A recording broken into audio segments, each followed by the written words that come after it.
Keys to power. Most people are open books. They say what they feel, blurt out their opinions at every opportunity, and constantly reveal their plans and intentions. They do this for several reasons. First, it is easy and natural to always want to talk about one's feelings and the plans for the future. It takes effort to control your tongue and monitor what you reveal. Second, many people believe by being honest and open, they are winning people's hearts and showing their good nature. They are greatly deluded. Your honesty is likely to offend people. It is much more prudent to tailor your words, telling people what they want to hear, rather than the coarse and ugly truth of what you feel or think. More important, by being unabashedly open, you make yourself so predictable and familiar that it's almost impossible to respect or fear you. And power will not accrue to a person who cannot inspire such emotions. If you yearn for power, quickly lay honesty aside and train yourself in the art of concealing your intention. Master the art and you will always have the upper hand. Simply dangle an object you seem to desire, a goal you seem to aim for in front of people's eyes, and they will take the appearance for reality.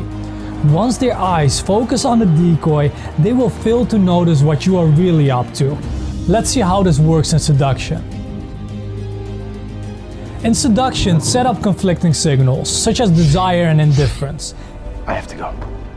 And you not only throw them off scent, you inflame their desire to possess you.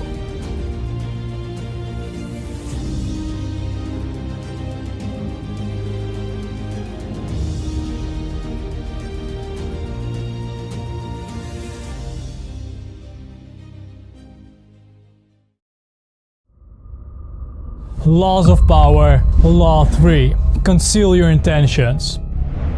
Keep people off balance and in the dark by never revealing the purpose behind your actions. If they have no clue what you're up to, they cannot prepare a defense. Guide them far enough down the wrong path, envelop them in enough smoke, and by the time they realize your intentions, it will be too late.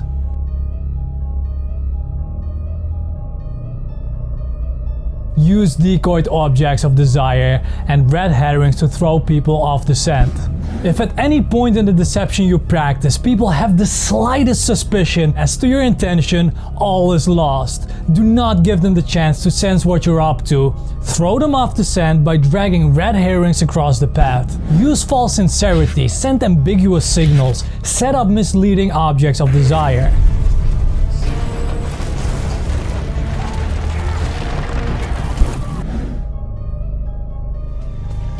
Listening to me, Neo? Or were you looking at the woman in the red dress? Unable to distinguish the genuine from the false, they cannot pick out your real goal.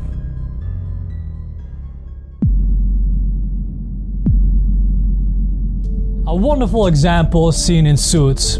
As mentioned in the video of the first law, the firm of Jessica Pearson is about to merge. Harvey and Darby made a bet. If Harvey wins, the merger won't happen. In the upcoming scenes, you can observe this law wonderfully. Are you suggesting a wager? You lose, we don't merge. Fine. You beat Edward, we don't do this. Tomorrow, I'll be freezing your assets. Let me get this straight. You coming in here to warn me that you're gonna freeze my client's assets? Of course. Wouldn't be sporting otherwise. Sporting. Certainly. One doesn't hunt the fox while it's still in its den. One sounds the horn, allows the poor creature a head start before giving chase. You think I'm the fox? Think it. The only one who doesn't know that is you.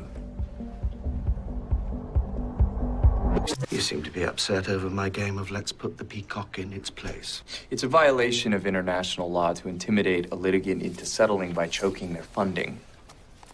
You seem to think you've got me by the short hairs. However, by filing this action, you have opened your clients up to a charge of malicious litigation. Which is why you froze the assets in the first place. You baited us. In any case, you seem to be backed up against the wall. This is exactly the power of this law. By broadcasting the wrong signals, your opponents are sent on wild goose chases, just like Harvey and Mike were. Their eyes were on the ball that Darby threw, so conceal your intentions by throwing red herrings. Defiance of the law. Marquis de Servinia, a lad of 22, handsome, dashing, but hopelessly inexperienced in romance, explained his struggles in pursuing a beautiful but difficult young girl. Ninian decided to take the young man under her wing and help him get the girl. Ninian told him that every step had to be planned and executed with utmost attention to detail and nuance, and to approach the girl with a bit of distance and air of nonchalance. The next time the two were alone together, he would confide the Countess as a friend but not a potential lover. This was to throw her off the scent. Once the girl was confused, it would be time to make her jealous. At the next encounter, the Marquis would show up with a beautiful young woman at his side. Not only would the Countess be seething with jealousy, she would come to see the Marquis as someone who was desired by others, which gives him instant value. Once the girl was jealous but intrigued, it would be time to beguile her. On Ninian's instruction, the Marquis would fail to show up at the fairs where the girls expected to see him. Then, suddenly, he would appear at places she would never expect him. She would be unable to predict his moves. All of this would push her into the state of emotional confusion, and that is the prerequisite for a successful seduction.